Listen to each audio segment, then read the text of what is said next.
Picture a factory in rural Egypt and this is probably what you'd expect to find.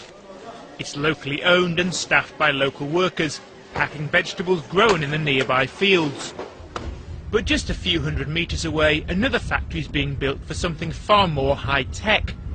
If all goes to plan, Samsung will soon be making televisions here in the South Korean giant's first foray into Middle East manufacturing. For decades, investors have neglected this part of Egypt. But this man wants to change that. He's Beni Suef's governor, and he's trying to put his district on the map as a place companies can come and do business with minimum fuss.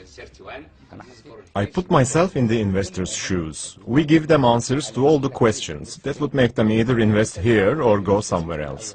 I can finish all the paperwork needed and the agreement is done here in my office.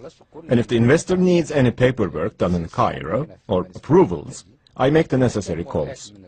This way the investor can just focus on how to get his project started. The Arab countries are looking for a dreamer or a leader. But here, we are focusing on getting things done. Beni Suef's been upgrading its highways and building bridges to impress exporters with improved access to ports like Alexandria and the Suez Canal. So is this enough to persuade investors to overlook Egypt's difficulties of the past couple of years? If you're debating whether Egypt would be a good place to invest in or not, I think short term it might be difficult to make that a very convincing story.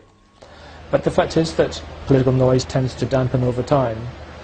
Egypt still remains a growing economy. It has access to many trade agreements with the rest of the Arab world, with Europe, with Africa.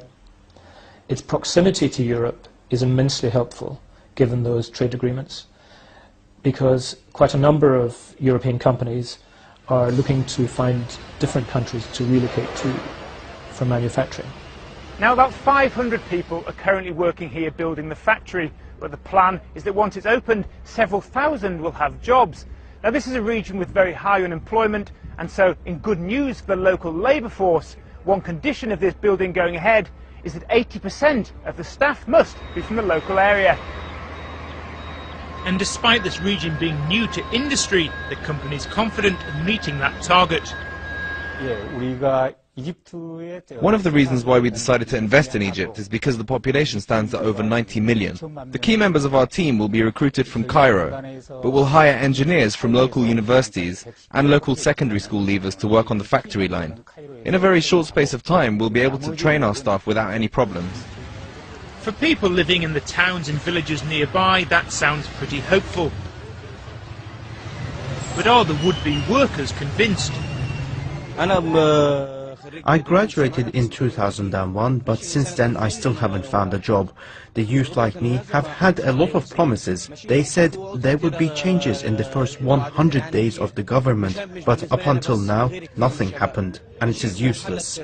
The governorate is providing job opportunities, but not to Beni Suef residents. They give the jobs to people from Cairo, and there's a lot of favoritism. There is a ceramics factory, a biscuit factory, and more factories are going to open. The situation will be better with God willing, but people have to be patient. They have to wait and be patient and give the people a chance. So some scepticism from an unsurprisingly disillusioned population. But at least they're living in a part of Egypt that seems to have some kind of vision for how to build their economy.